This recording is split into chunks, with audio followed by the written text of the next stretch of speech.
Mrs. X got up, threw up the money, and let Mr. X do the same, and pulled back the nuclear clock. On cue. Yep. There we are, the nuclear family.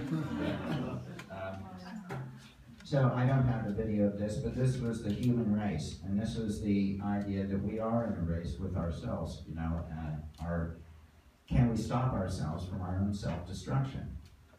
So from that kind of socio-political and world-centric orientation to death, then it became a more theocentric or spiritual relationship with mortality. We pulled this prayer wheel. It was like an 8-foot prayer wheel. We turned and we were roped to it, the gold rope, and we pulled it around and chanted "On My Way Home" for like an hour and a half with an audience. It was like a, you know, it was an activated performance that we left there at University of Mass. Amherst. Naked, gold, naked, lying in apples and roses. This was in Chicago. It was called Living Cross. It was Gregorian chants. We just lay motionless for 3 hours. This is at the American Visionary Art Museum. We were invited to do an installation, a 60-foot installation for a year. This was at, you know, I don't even know why you're going to share that. This is one of our first community gatherings, actually. It was in the Sweets Ballroom in Oakland, and we, you know, Alex and I and Zena and some other performers and artists did a gathering. Do you have the next picture?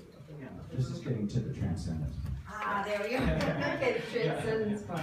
Yeah, there we are performing, and there are 900 people that came. This was the first time we did a gathering of this size, where we all meditated together, we made art together, we made music together, and we did spoken word poetry.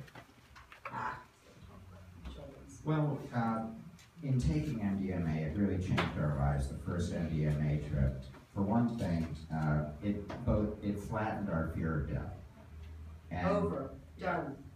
I mean, I used to actually have trouble with that at night, like going to sleep and thinking about dying. And I often worried about us being separated. It was like this whole thing about like, what happens if I go first? What happens if you go first? And all this worry. I was in my early 30s when we did MDMA. It was legal at the time.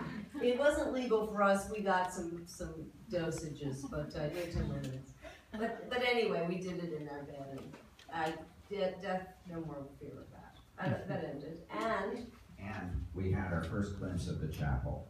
I'd already painted many of the sacred mirrors, and we had just sold the sacred mirrors, or about agreed to sell the sacred mirrors to the guy who gave us the MDMA. And so on the MDMA trip, we saw, oh, these are supposed to be in a chapel. I guess we can't sell them. So we gave up the biggest purchase that was ever offered to us at that point. So we just basically did MDMA and said, okay, that's done. We're not doing it. We're not signing that contract. We're done. Here's Shogun signing back the thing. Okay. Love. All right. Caring. Dying. This is the soul finds its way home. And this is, you know, the Tibetan symbolism going through the elements, that there's a settling in of the elements, that dying is a process. It's not just like immediate. It's things shut down. And as they do, they describe it in terms of the elements and going into the white light. So this is the kind of ectoplasmic wisp of the soul exiting the aperture of Brahman and entering the kind of tunnel of going toward the white light. Now, I had an image of this whole thing like this, but I had no idea. I wasn't really dying, you know. And so, but I talked to a person who had a near-death experience. I'd never seen it described as a tunnel of eyes, but they described that they had been through something like that. And so I thought, for some people, that's an archetype that, because I think it's like expanded consciousness, infinite consciousness, and things. So the things that one sees. I was on ayahuasca when I was painting this, actually. You can dial it at a dose where you're able to work. And so this is like the kind of thing you might see on Well, it's a psychomicrograph of a fractal Hazlitt chair feather tip. And then build your Gaia, and your identity with the world comes up, because unity. You're talking unity. That's the number one thing. So, what are you united with? All of life. All of life. How's life doing? Ow, ow, ow. I think it's important to mention that you were not on LSD, or had been completely sober for at least 2 years when you had this experience the day our daughter was born. So sometimes you have an epiphany, you have a mystical experience just out of the emotion of the moment. And so it was done in 1989. And the weird thing was, so a lot of people know this thing. A guy who looks like Bush standing next to a diseased dick, embracing a terrorist, and there's the twin towers in the plane. Okay. So Journey of the Wounded Healer. This is kind of like the BPM-2, BPM-3 and 4 of those systems of Groff's kind of like breakthrough stuff. The Journey of the Wounded Healer got kind of like squeezed down the evolutionary channel, and then exploding into space, and then coagulating back into a healer and walking up the mountain. So anyway, there we go. And Holy Fire, getting to the top of the mountain, internalize the caduceus, the opening of the heart, and it leads to another meltdown of the identity with the physical body, and a reintegration with a spiritual, angelic kind of dual being, uniting dualities, and then coming back with a new alignment of heaven and earth. So, boom. It's something to share, it's this feeling that you want to share this experience, that you come out just needing to tell other people about it.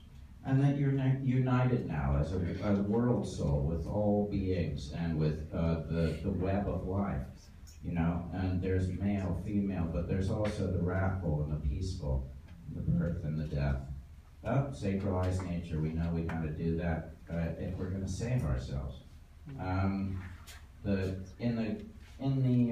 We recognize this. All right, okay. There's Hoffman. He signed the painting, and after he passed on, his family was kind and gave us a relic of Dr. Hoffman, which was his glasses, the lens through which he saw reality change in his lab there on Bicycle Day.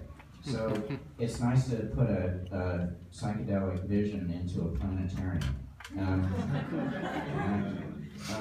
The birth-death conundrum, that wound up in sculptures. That this was the angel that greets you at the Chapel of Sacred Mirrors in the city. So here you see the kind of interbeing, as Tony was saying. The idea that Thich Nhat Hanh talked about was that we are really timeless. Time, the fetus and the skull symbolized there is these various births and deaths, but truly who we are is transcendent being that is kind of outside of that cycle of death and rebirth, and that is this interbeing between. So this is God's self-painting, and here, we realize that we're all vessels like that. We're all connected. And we're a part of a community. Yeah. So this is the net of being. It's more all of us together. And that led to a temple vision. And this temple vision then led to us getting Cosm. It's about 65 miles upstate. It's about 40 acres. And we imagine a lady of the land there. And we're working on the project Entheon, a place to discover the God within, and it will be our sanctuary visionary park. It's the blocks just got finished yesterday. That's what it looks like now. It doesn't have a roof yet, but in about 3 weeks it's supposed to. They're going to start the roof. There comes in a kit. So they're going to put a roof on. It's very exciting. And we work on the interior all whole winter. And this is actually the 2-story side. There's a 2-story side and a 3-story side. There you go. And so you'll enter through this 3-story side. But anyway, this is the finished bottom. We will have a soft opening before we get all the sculptures on. We're looking at, Enfiern for ashes or stashes.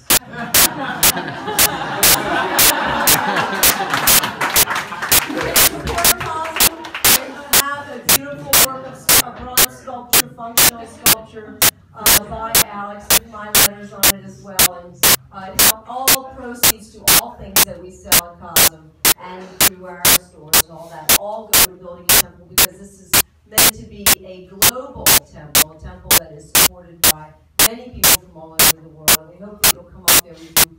Next week is the autumnal equinox. It's going to be this weekend is the autumnal equinox. And then if you can't make it to that, the full moon is the following week, and our church is on a Sunday afternoon. We'll take you for a tour of Enfiern if you come to our church. So anyway, we are living the dream, our dream, the dream that we had on these wonderful and amazing mind-expanding substances have led us in our life to building a temple, and that's the